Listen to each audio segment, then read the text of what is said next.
Bonjour les amis, alors voilà aujourd'hui, on va lire un petit texte ensemble, d'accord? Longtemps qu'on l'a pas fait, enfin longtemps, ça fait un mois et demi. Donc c'est reparti pour une histoire. D'accord? Vous êtes prêts? On va y aller.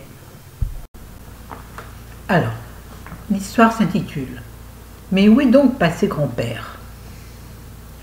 Donc, histoire de Lynn Château, comme d'habitude.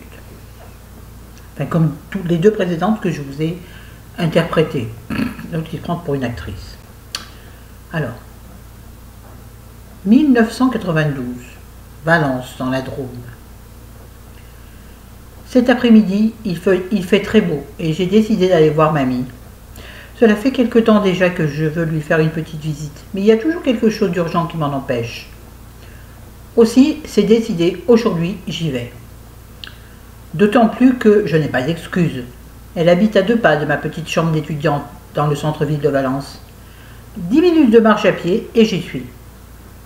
Je sonne à sa porte. C'est plus pour le principe, parce que j'ai un trousseau de clés. Elle m'a donné un trousseau de clés. Dès que j'ai refermé la porte, j'ai pour habitude de l'appeler depuis le couloir. « Mamie, c'est moi, c'est Marie !» Alors elle me répond depuis son salon, depuis son petit salon. « C'est toi ma petite, entre vite !» Je la trouve assise dans son fauteuil, bien droite, un livre à la main. Elle est toujours bien coiffée. Ses cheveux blancs sont retenus en chignon sur sa nuque et elle est vêtue d'une robe bleue et verte, assortie à ses yeux. Elle est toujours légèrement maquillée et porte un petit collier en or à son cou. Je respecte toujours notre rituel et je lui dis « Oh, mamie, comme tu es élégante aujourd'hui !» Et elle répond invariablement « Tu sais, mon petit, quand on ne peut plus plaire, encore faut-il ne pas déplaire. » J'adore cette phrase. Mamie devait être très belle quand elle était jeune, et elle a gardé son élégance et sa beauté, malgré les rides de l'âge. Pour la taquiner, je lui dis « Tu sais, mamie, si tu le voulais, tu pourrais avoir tous les amoureux que tu veux. Je suis sûre qu'il y a plein de messieurs qui seraient très fiers de se promener sur le boulevard avec toi à leurs bras. » Mamie rit malicieusement, puis me dit avec un petit air innocent « Oh, je suis trop vieille pour ces sottises-là. Et puis, je suis plutôt bien toute seule et personne ne me contrarie. Veux-tu aller nous chercher une tasse de thé? Il y a des petits gâteaux dans le placard de la cuisine. Si j'avais su que tu venais, j'en aurais pris chez le pâtissier du coin de la rue. C'est le meilleur du quartier. Et puis, prends les tasses en porcelaine dans le buffet du salon. Elles sont plus fines que celles de la cuisine. » Un quart d'heure après, je suis de retour avec mon plateau, chargé des tasses en porcelaine, de la théière et des petits fours. Je m'installe en face d'elle et fais le service, car mamie pense qu'une jeune fille bien élevée doit être capable de servir le thé. Je n'en ai jamais parlé à mes copines, car elles me diraient que ce sont des usages d'un autre temps, et cela les ferait bien rire. Mais bon, moi, ça ne me déplaît pas. Nous discutons de choses et d'autres, jusqu'à ce que je me décide enfin à aborder le sujet qui m'intéresse. Dis, mamie, pourquoi dans la famille on ne parle jamais de grand-père?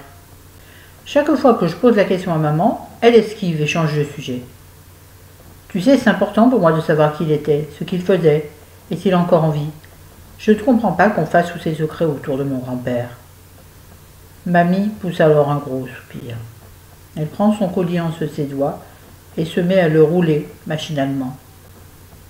Une immense souffrance envahit ses yeux bleus et je me mets à regretter ma question. Vois-tu, mon petit, je savais qu'un jour tu me demanderais cela, et je savais qu'il faudrait que je te réponde et te dise la vérité.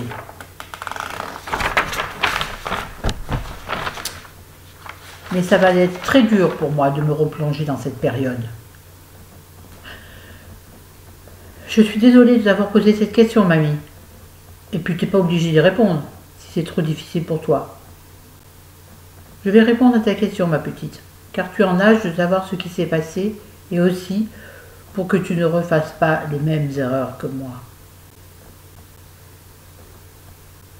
Alors, mamie a commencé à me raconter son histoire. la suite au prochain épisode, les amis. Oui, voilà. Dites-moi ce que je vous en pensez. Bon, j'ai changé une locution ou deux au fil de ma... J'espère que l'auteur ne m'en voudra pas. Au gré de des tout petits mots. Hein. J'ai rajouté un et ou un et alors. Vous voyez? Parce que quand je le lis, quand on le lit dans sa tête, qu'on lit, c'est pas pareil. Quand on le lit à haute voix, parfois l'intonation oblige à rajouter des tout petits mots qui ne dénaturent pas, à mon avis, l'histoire, bien entendu, ne me permettrait pas. Mais bon, on ne peut pas vous rendre compte, il n'y a pas de texte. Voilà. Bon, mais écoutez, dites-moi, n'hésitez pas à me donner à donner votre avis à l'auteur, pas à moi. Moi aussi, vous pouvez toujours me dire pourquoi je dis comme ça ou comme ça, pourquoi je prends l'accent comme ça ou comme ça. Là, j'essaie de ne pas prendre d'accent parce qu'on m'a reproché d'être des fois trop dans la caricature. Donc je me méfie. Mais seulement Valence, ça se passe à Valence, et Valence, 1992. Bon, j'y étais plus, mais je suis née quand même à Tain-l'Hermitage en 1962. Tain-l'Hermitage-Valence, il y a 30 km, si vous voulez. Donc, je ressens une ambiance que je connais parfaitement. Voyez-vous? Bien qu'en 92, j'étais déjà à Lyon. Mais cette petite ambiance de famille, comment je peux dire? J'allais dire moisie. Non, pas moisie, mais un peu... Comment je peux dire ça? Vous avez parfaitement compris. Un peu doucereuse, vous voyez? La mamie, là, que j'aime, que j'adore. J'adore ce texte parce que ça me rappelle ma mamie. Bon, 92, ça fait longtemps qu'elle est morte. Et vous voyez, cette ambiance que moi j'ai connue tout petit, là, vous voyez, où c'est les petits gâteaux qu'on sort du placard, qui sont, voilà, dans la boîte en fer. Et encore, c'était déjà un peu dépassé à l'époque.